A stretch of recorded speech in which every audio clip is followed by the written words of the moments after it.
성경이 읽어지네. 이 시간 생터 성경사역원 성경이 읽어지네 전문 강사이신 함안 우리교회 배명옥 사모와 함께합니다. 성경이 읽어지네 주님 나라 임하네. 안녕하세요. 지난 시간에는 앞으로 신약을 공부할 때 두 큰 산을 넘으며 정복할 것이라고 했습니다. 하나는 사복음서를 하나로 만드는 것으로 마태, 마가, 누가, 요한복음을 시간 순서대로 한 덩어리로 만들어 쭉 이어지게 하는 게 관건이라고 했어요. 그리고 또 하나는 사도행전의 서신서를 연결하는 것이었습니다. 구약의 열왕기하에 예언서, 시가서 15권이 종속되어 있었듯이 사도행전 상학 속에서 편지가 13권이나 있었어요. 이 두 난제만 해결하면 된다고 했습니다. 그 뒤에 공동서신들은 스토리와 연결되는 것이 아니기 때문에 따로 읽으면 되므로 어렵지 않다고 했어요. 자, 오늘과 내일은 신약을 이야기로 확 꿰뚫어 드릴 것입니다. 구약을 공부할 때에도 구약 전체를 이야기로 확 꿰뚫었었어요. 기억나시죠? 신약도 내용으로 자세히 들어가기 전에 신약 목록을 지나가며 이야기로 확 꿰뚫어 보려고 합니다. 큰 그림을 미리 알고 있으면 유익하기 때문이에요. 27권의 목록을 어떻게 이야기로 확 꿰뚫어 버릴지 궁금하시죠? 자, 시작해 보겠습니다. 갈릴리 나사렛에서 살고 있던 요셉과 마리아 사이에 아기 예수가 태어납니다.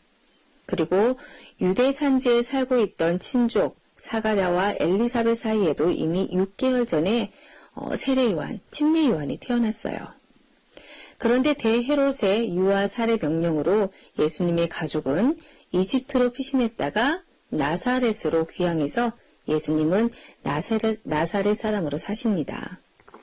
그러다가 예수님이 30세쯤 되었을 때 세례 요한, 침례 요한이 센세이션을 일으키고 있는 요단 동편 베레아 지역으로 내려가 세례를 받으시면서 공생애를 시작하십니다. 거기서 40일 금식기도 하시고 베드로, 안드레, 요한, 빌립, 그리고 나다나엘 5명의 제자를 만나셨어요. 그리고 이들과 함께 가나 혼인잔치에 가셨다가 물이 포도주가 되는 첫 번째 기적을 베푸셨습니다.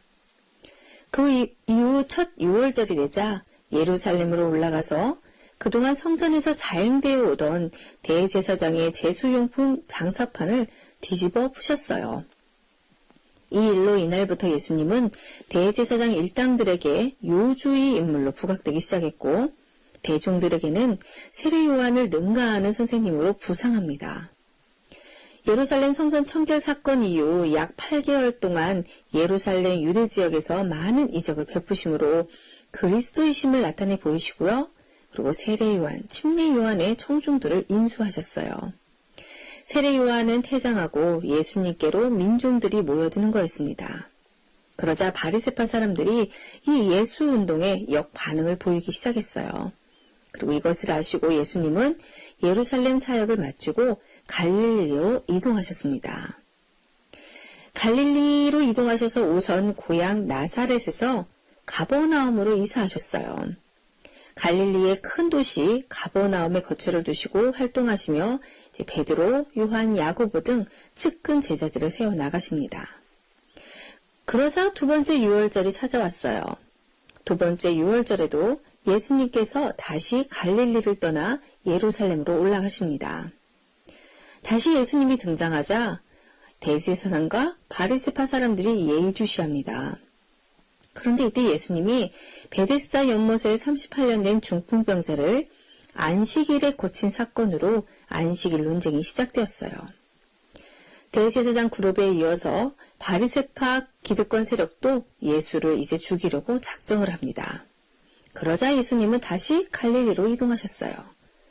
그리고 이때 12명의 제자를 확정하시고 그 후에 산상수훈을 베푸셨습니다. 이들과 함께 본격적으로 세 번째 유월절을 지나 초막절 때까지 계속해서 갈릴리에서 수많은 사역을 하셨어요. 약 1년 6개월 동안 갈릴리에 오랫동안 머무시면서 사역을 하시고 제자들을 훈련하셨습니다. 이 기간 중 세 번째 유월절이 되었을 때 예루살렘에 가시지 않았는데요. 이때 오병이어 표정이 일어났습니다. 그리고 이즈음 세례 요한, 침례 요한은 참수를 당했고요. 갈릴리에 오랫동안 머물며 사역하고 계실 때 유대 지도자들은 계속해서 예수님의 사역 현장에 나타나 감시하며 방해 공작을 했습니다. 세 번째 유월절이 지나면서부터는 예수님은 제자들만 따로 데리고 조용한 곳으로 다니시면서 특별 제자 훈련에 힘쓰셨어요. 그러다가 가이사랴 빌립보에 갔을 때 중요 발표를 하십니다. 예루살렘 행이다. 그런데 거기서 십자가에 죽으실 것이고 사흘 만에 부활할 것이라고 발표하셨어요. 그런데 제자들은 제대로 이해하지 못합니다. 그저 로마로부터 해방시킬 것을 기대하며 예루살렘 행을 기뻐했어요. 세 번째 유월절을 지난 초막절, 드디어 오랜만에 예루살렘으로 출발하십니다. 예루살렘의 중심인 성전에서 대중들에게 설교하시고 또 수전절에도 다시 예루살렘 성전에서 나타나셔서 설교하심으로 그리스도 되심을 증거하셨어요. 그러나 예루살렘은 즉 기득권 세력들은 예수님으로 인해 긴장하고 있습니다. 어떻게 하면 죽일 수 있을지 머리가 아파요. 수전절 이후 다시 유월절이 올 때까지 예수님은 3개월 동안 요단 동편 세례 요한의 집회 장소였던 베레아 지역으로 가셔서 마지막 활동을 하십니다. 이때도 많은 설교와 비유를 베푸시고 병을 고치셨어요. 3개월 동안 베레아 지역 사역을 마치신 후에 네 번째 유월절을 지키시기 위해 어린 나귀를 타고 전쟁에서 승리한 장군처럼 퍼레이드를 하며 입성하셨습니다.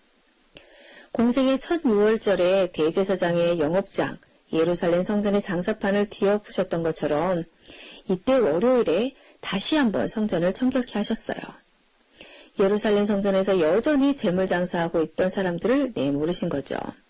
그리고 화요일에는 3년 동안 뒤쫓아다니며 방해 공작을 했던 세력들과 마지막으로 또 공적으로 신앙 논쟁을 하셔서 승리하십니다. 그리고는 저녁에 예루살렘 성전을 나가셔서 감난산에 앉아서 제자들에게 종말에 일어난 일을 강론하셨어요. 자, 이제 목요일 밤입니다.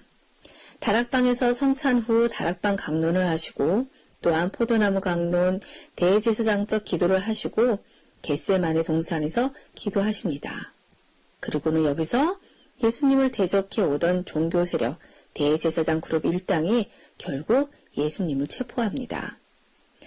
예수님은 대제사장 그룹, 빌라도, 헤롯 이 세 그룹을 거쳐가며 신문을 당하시다가 결국 빌라도에 의해 사형 언도를 받으시고 로마 정치범으로 십자가형에 처형되십니다.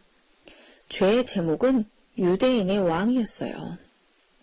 그러나 사흘 만에 부활하십니다.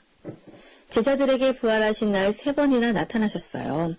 무덤에서 엠마오로 가는 제자들에게 그리고 그날 밤 제자들이 모여있던 숙소에 나타나셔서 방향을 제시하십니다. 유언 강론에서 얘기했던 것을 다시 한번 확인 명령하시는 거죠. 성령을 기다려라. 증인이 되라고 말씀하셨어요. 그 이후 제자들은 갈릴리로 이동합니다. 그런데 갈릴리 호수에 있던 제자들에게 예수님이 다시 나타나셨어요. 시리에 차 있던 제자들이 이제는 방향을 다시 잡았습니다. 예루살렘 행이다. 갈릴리로 물러났던 제자들은 일단의 그룹을 결성해서 다시 예루살렘으로 올라갔어요. 그들이 꿈꾸며 바랬던 이스라엘의 회복을 이루기 위해서였습니다. 부활하신 예수께서 예루살렘에 올라와 있던 제자들에게 마지막으로 나타나십니다. 장소는 감난원이었는데 마지막으로 유언하실 것이 있어서였습니다. 이스라엘의 회복하는 때를 아는 것이 문제가 아니란다. 성령을 기다려라. 증인이 되라. 초지일관 똑같은 방향을 제시하셨어요. 제자들의 사역 방향은 예루살렘, 유대, 사마리아, 땅끝까지 이르러 예수 사건의 증인이 되라는 것이었습니다. 그리고는 예수님은 승천하셨어요. 승천 이후 제자들은 더 이상 예수님이 나타나리라 기대하지 않습니다. 그저 성령님이 나타나기를 기대할 뿐입니다. 내일 계속됩니다.